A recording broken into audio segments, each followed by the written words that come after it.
ボローニャで行った卒業式のスピーチでは、ホモ・サピエンスというよりも、ホモ・テクノロジカスと表現した方が適切だと伝えました。私たちはテクノロジーを通じて自己を進化させるという意味で、人間の進化はテクノロジーの支えがあるという意味です。もちろん、新しい技術が最初は異質に見えることもありますが、しばらくすると、それは人間の営みに統合されてきます。AI はインターネット、モバイル、クラウドよりもずっと大きな技術の波であり、それらすべてを増幅するもので、はるかに高い懸念を起こします。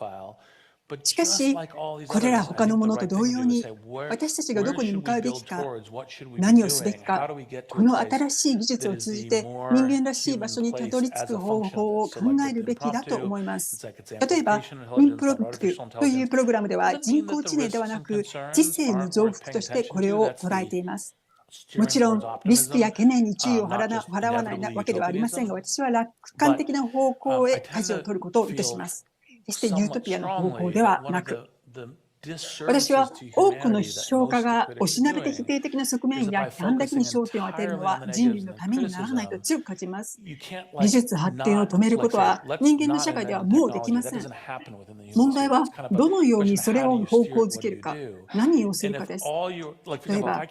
私があなたに2トンの金属製の装置を作って、それによって時々人々が酔っ払って他人を引き殺したり、時には武器として使用されるといったら、車の生産を止めるでしょう。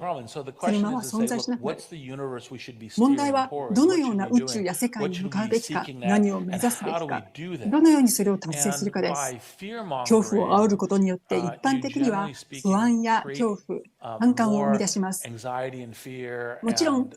懸念、課題感を持つべきですが、私たちは共にそれらをどのように達成するかを明確にしていくことが大切です。新技術の過程に起こる長い課題のリストを見て、どの問題から早急に対処すべきか、どの問題を途中で繰り返し見直すべきかを決めるのです。では、AI で一握りの企業が多くのお金を稼ぎ、しかも人のためにならないと人々が言う場合、あなたの反応は何ですか？どのような世界に移行するのがいいと考えますか？あなたが求めるように、皆で AI を共同的に作り、人々の苦しみを軽減させ、人々を支えるには、現在の技術から見て分かりやすい例としては、平均的な医師よりも優れた医療アシスタントを世界中のすべての人がスマートフォンで利用可能にすることです。一般開業医がいらなくなるという意味はありません。なぜなら、医療アシスタントと一般的な開業医の組み合わせはさらにいいからです。一般開業医のことです。これに関して、今日 GPT-4 にアクセスした場合、法的責任の問題があります。これはみんながやめてほしいと言っていることなんですけども、法的責任を恐れて、医療に関する質問に答えないようにされているんです。そうでなければ、その答えは平均的な一般よりも優れているのです。ところで、あなたが医者に見てもらうべきではないと言っているわけではありません。医師との会話で、この3つのことが原因かもしれないと言われたら、それについて聞きたい。と AI に言ったら、それは大いに詳しく役立つはずです。そして地球上には80億人の人々がおり、10億人2枚しか医師にアクセスできない。しかも、でも50億人がスマートフォンにアクセスできます。この国さえ医師にアクセスできない人がたくさんいます。それ自体ひどいことですが、アクセスを妨げてはいけません。それが一つ。もう一つは、あらゆる科目、あらゆる年齢層へのチューター、家庭教師です。今日すでにスマートフォン、コンピューターなどにアクセスできる人なら誰でも利用できるシステムです。これを世界中に受け入れ可能にしましょう。これは人類の向上となります。他にもたくさんありますが、これが最初の2つです。政府関係者に話すとき、彼らは私の仕事は大手テクノロジー企業を遅らせることだと言いますが、私はいいえ、あなたの仕事はできるだけ早く医療の支援と教育を皆の手に届けることだと言います。素晴らしい、ありがとうございます。それを行うために何が必要かを見ていきたいのですが、なぜあなたはインフレクション AI 社を始めたんですか？それがあなたのゴールだったんですか？つまり、あなたはスタートアップをする必要はありませんよね。十分に有名でお金も必要ありません。では、何がそのインスピレーションだったんですか？主なインスピレーションのもとは2人の共同創業者、ムスタファとカレンです。私は彼らのビジョンに同意したんです。会社の名前はインフレクション。製品の名前はパイ、パーソナルインテリジェンスの略です。はい、円周率という謝礼は意図しました。将来を見越して考えると、数年以内に確かに起こり得るのは、スマートフォンに相当するものを持っているすべての人が人生をナビゲートするのを助けるパーソナルインテリジェンスを持っているという状況です。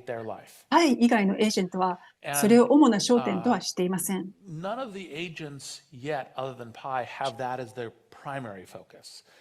例えば、チャット GPT はより多くの世界中の情報に焦点を当て、キャラクターというプログラムはアニメキャラクターや仮想イーロン・マスクなどと話したいときなど、どれも素晴らしいんですけれども、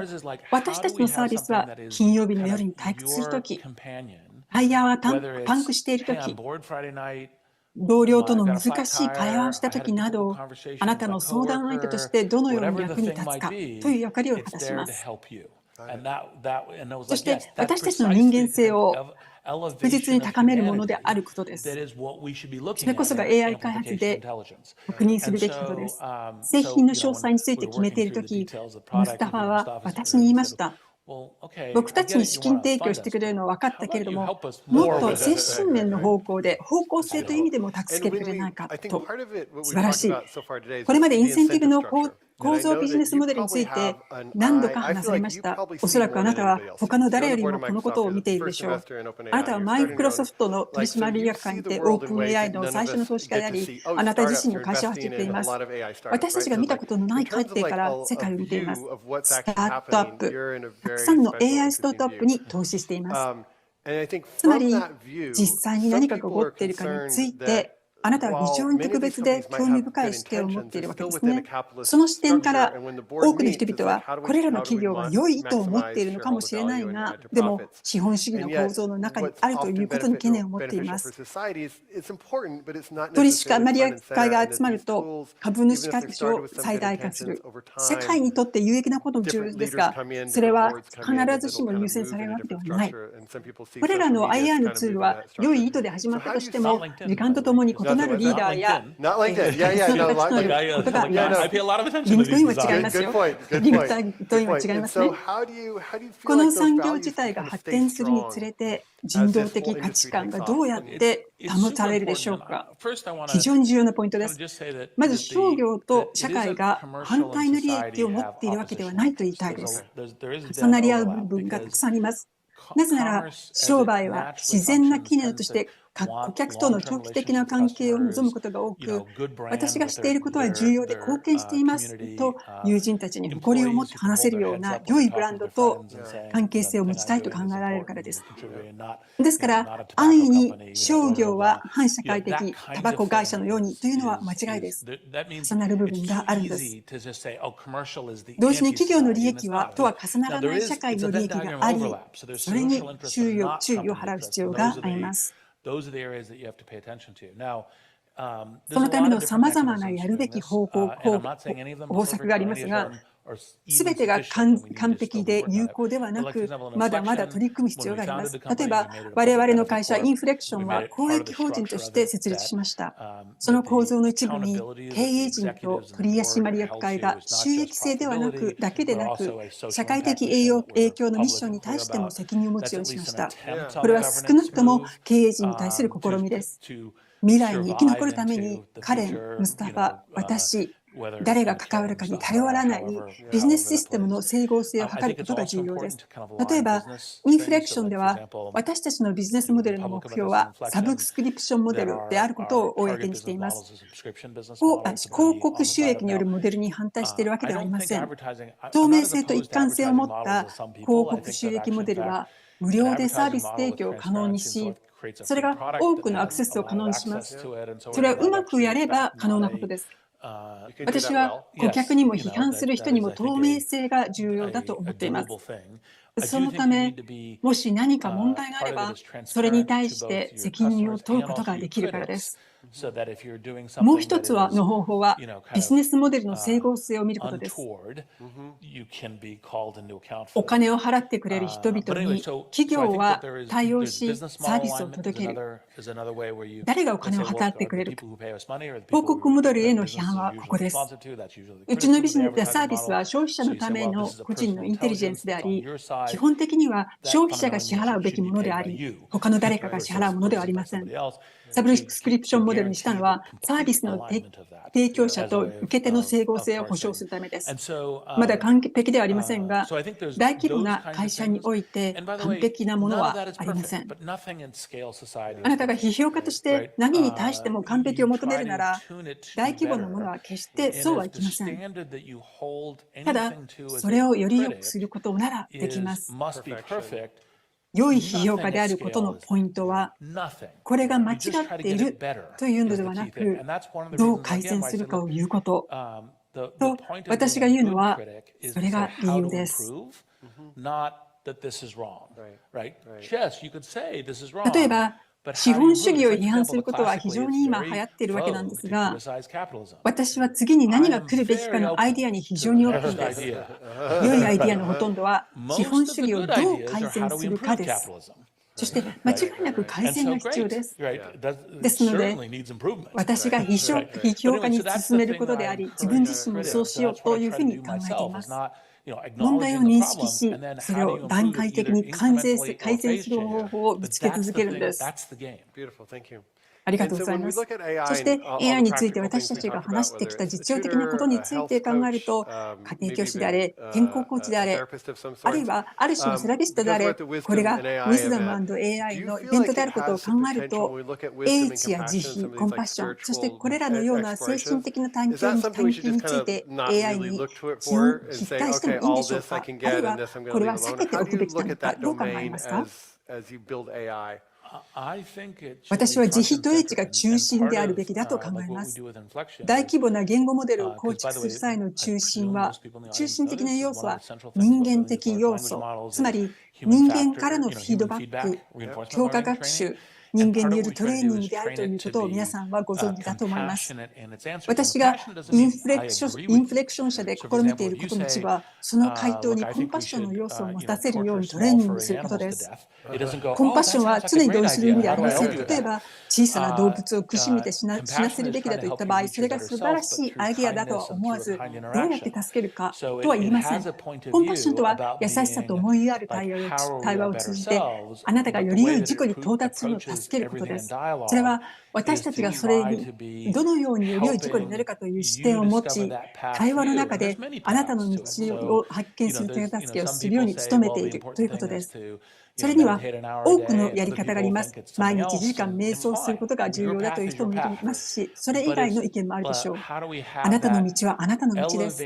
英知、コンパッション、優しさといった美徳を高める方法はどうあるべきかということを持ち続けるわけです。しかし、AI 自体が意識的な存在である必要はありません。なぜなら、AI はまだ意識的な存在であるとは思わないからです。意識的な存在であり、慈悲の経験があることが助けになるためには有用です、必要ですが、例えば、本自体が自意識を持っているわけではないけれども、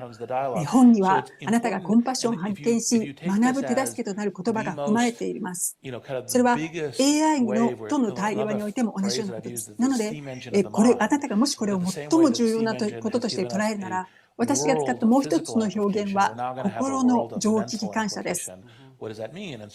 蒸気機関車が私たちに物理的な増幅をもたらすのと同じように、私たちは今、精神的な応用へと向かっています。それはどういう意味か。インフレクションのパイについて、私たちのトレーニングの一部は IQ だけでなく EQ にも専念されることです。ある意味で AI を対話的な本のように見ることができるということですね。そうです。ちなみにこれは実際に私が本につもりで皆さんに初めて話しているんですが、文字通り私たちは口伝から書かれた伝統、そしてパピルスから本へと移行しました。本は私たちが将来の世代に知識や文化を伝える方法です。私は AI が次のそのステップで何誰かを実演し始めたばかりだと思います。インタラクティブな本があり、次は私たちは AI の知識のレベルをもたらすんだと思います。知識と IQ だけではなく、Wisdom や EQ も含まれます。それらすべてが重要です。素晴らしい。あなたの人生を見て、意味や目的、友情が重要であると考え、もし50年、60年後に最後の息を引き取るとしたら、あなたは何年か後にあなたの意識がどうなっているか分かりませんが、これこそが本当に重要だったというのは何でしょう。そして、あなたがしていること、それが慈善活動であり、参加であれ何であれ、人生に意味を変える何か根本的なカルマのような道のりは何でしょうか。それを言葉にすることができますか？必要ならば今すぐ AI のパイに尋ねてもいいですよ。それは楽しい問いかけですがやめておきましょう。後でパイに聞いてみましょう。最終的に私は人類がお互いに助け合うためにどう貢献できるか、それに関して非常に野心的です。私たち全員がお互いに助け合い、自分自身をより良くするために努力をするために、そして私がより良いというのは、それは英知や慈悲、人類が目指すべき美徳のことです。人類は明らかに善悪混ざっていますが、その理想とする美徳は私たちの潜在能力の素晴らしさを表すと思います。そしてどのようにしてそれを実現するか、私は基本的はそれには皆で一緒にやるものだと思います。私は人生はチームイベントであり、単独イベントではないと思います。それをどう実行するか、テクノロジーの拡大をどうするか、私たちの組織やインセンティブシステムをどうか洗練していかなくてはなりません。ここでも完璧ではありませんが、様々な方法でどう可能にするか、それが私が挑戦していることです。still active because doing things like induction. Because I could go sit on a beach and read a book. But in Costa Rica or somewhere. Yes, 知っての通り、私がまだ現場で活動し関わる理 Can 由 you just talk briefly, like, where are human friendships and all は this? そこです。では、人間の友情はこれらの中でどのような位置にあるのか話してもらえますか？私が考えるに、友情とは根本的には2人が互いにより良い自分になるように助け合うこと。これが友情の本質だと思います。そして、そう考え始めると、いろいろなことが呪術談に出てきます。例えば、友達が知る必要があるのに、他の誰からも聞いていないことは何かということ。多くの人は忠誠心が重要だと言いますが、それを伝えると友情が損なわれるかもしれないと。でもまさに友情とは、あなたが良い友達であるならば、その人が誰からも聞いていないことを聞くべきだということもあるでしょう。そしてそれをできる限り伝えることが私の義務です。それが互いの学習と成長へのコミットメントです。なぜならそれが彼らがより良い自分になるための唯一の方法だからです。深く考え始めるとたくさんのことが出てきます。例えば、友情の義務は、ただ、その人が夜中の2時に空港で立ち往生しているなら、私が迎えに行くというようなものだけではありません。それは、どうすればより良い人間、より良い友になるかを深く問うことです。通常はもっと一緒に時間を過ごすということですが、私たちは忙しい人生を送っています。もちろん、友人が大変な時期を過ごしている場合は、より多くの時間を費やすことが必要ですが、本当の問題は、私が持っている1時間でどうすればあなたにとってより有効な良い友達になれるかということです。それが本当に基本的な問いです。そして、私はその問いを本気で探求する人が少ないと感じています。それは AI で頼るべきではない領域かもしれませんね。常に存在する人間的なつながりの特別な部分ですね。そうです。それは非常に重要です。例えば、友達の関わりには、異なるニーズや異なる心理を持つ自律的な別な人間がいるということが含まれています。ひいては、それが私たちが自分自身について学ぶことになる、学ぶ必要のあることです。将来 AI はそれを焚きつけることができるかもしれませんが、まだ未来の想像上に過ぎません。今のところ AI はツールであり、私たちの道具箱の一部です。だから AI は人間と同等の真剣な人生の旅のパートナーにはなり得ません。ありが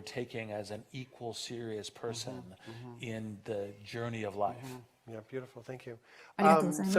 最後に、Wisdom AI イベントでまだ話しきれてないと感じることがあれば教えてください。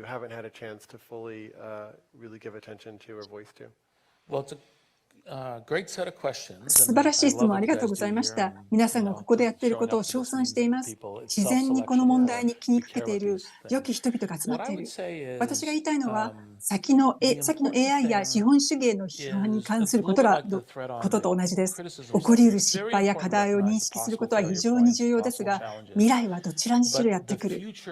人間は皆異なるゲームの理論を持っていて、異なる人々が様々に AI を構築するでしょう。だからこそ、よりよく構築するためには、どのように貢献するかを考えることが重要です。例えば、これは私ができることです。とか、これをやるときはこのようにしましょう。と、声を上げることです。それが開発デザインの一部となることが必要です。AI の安全性と AI の整合性について私が考え始めたのは2014年の頃のことです。その時すぐに仏教に関する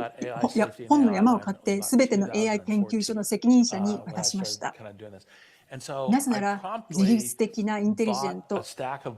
あるいは自律的な知的な機関を作る場合、これは良い理論、仏教とは良い理論、倫理、命あるものとしての価値、共生、仲間としての意識を培う良い理論体系だからと。これは素晴らしいと思ったんですね。だからその姿勢が長い道のりでのトレーニングの一部になるように考えてください。仏教がどんな行動を取れば私たちが将来の方向性に貢献できるか、仏教が多くを伝えてくれます。そういうことを考えていきましょう。素晴らしい。暗闇について文句を言うよりもろうそくを灯す方が良いという言葉があります。暗闇は現実です。それについて話す必要がありますが、私たちが前向きに未来を作る上でできることは何か、まさにそれですね。ありがとうございます。リーダーホフマン、ありがとうございました。